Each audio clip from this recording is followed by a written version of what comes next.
Hey, how's it going? Before we jump into the content, I just want to take a minute to thank you for stopping by the channel and checking out the content.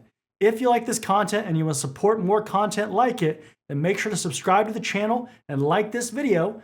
You can also check out the YouTube membership program and cybertrainingpro.com, where I put practice exams and other things that I couldn't put on YouTube. Again, regardless of how you support the channel and my content, I couldn't be more appreciative. Thank you so much, and let's get into the content.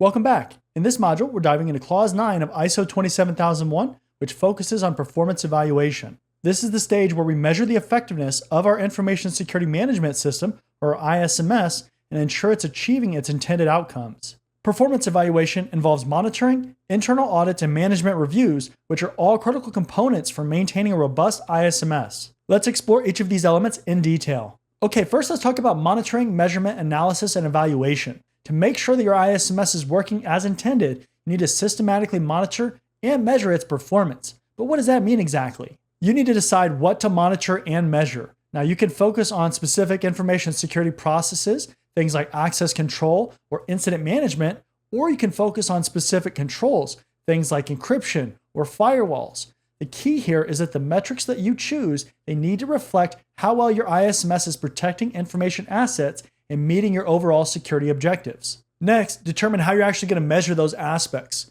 So you want to choose methods that are reliable, valid, and reproducible. So for example, if you want to look at the number of phishing emails that were blocked, you could look at your email security gateway and see how well it's doing. How well is it effectively protecting your information assets? The key thing here is that the different stats and information that you get need to be comparable over time.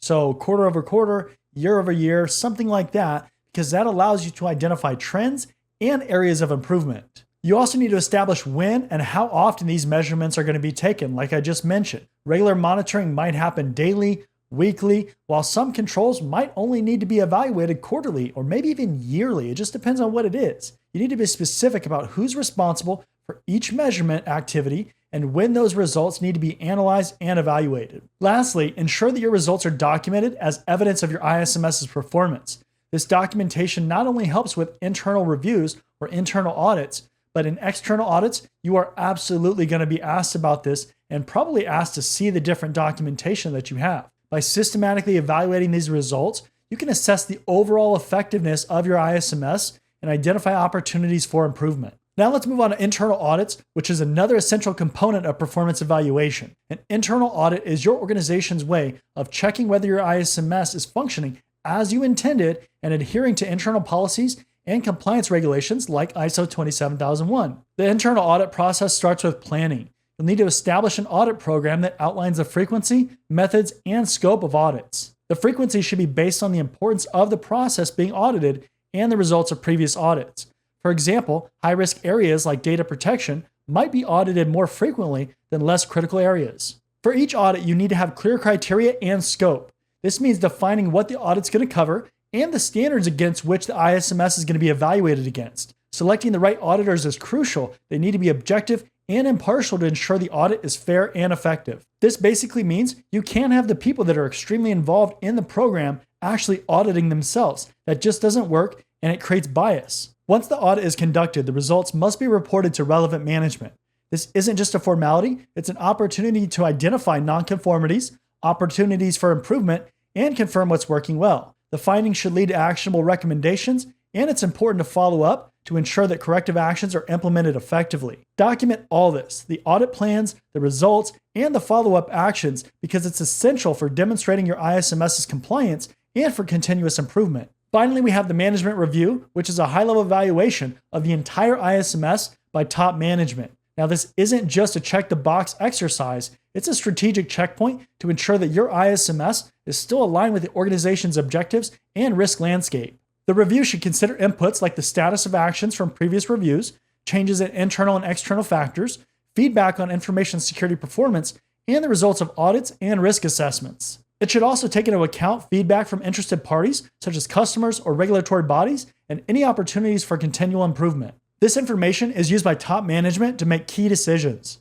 These could include changes to the ISMS, allocation of additional resources, or setting new objectives. The goal is to ensure that the ISMS remains suitable, adequate, and effective in light of any changes or new challenges. You must document the results of the management review. This includes decisions made, any actions agreed upon, and opportunities for improvement that you've identified. These records are crucial for demonstrating management's commitment to continuous improvement and for driving strategic changes in the ISMS. To summarize, Clause 9 of ISO 27001 is all about measuring and evaluating the performance of your ISMS. By systematically monitoring and measuring key processes, conducting thorough internal audits, and engaging top management in regular reviews, you can ensure that your ISMS remains effective, compliant, and aligned with your organization's strategic goals. In the next module, we'll discuss Clause 10, which focuses on continual improvement and how to effectively respond to nonconformities and incidents. Thanks for watching, and let's continue building your expertise in ISO 27001.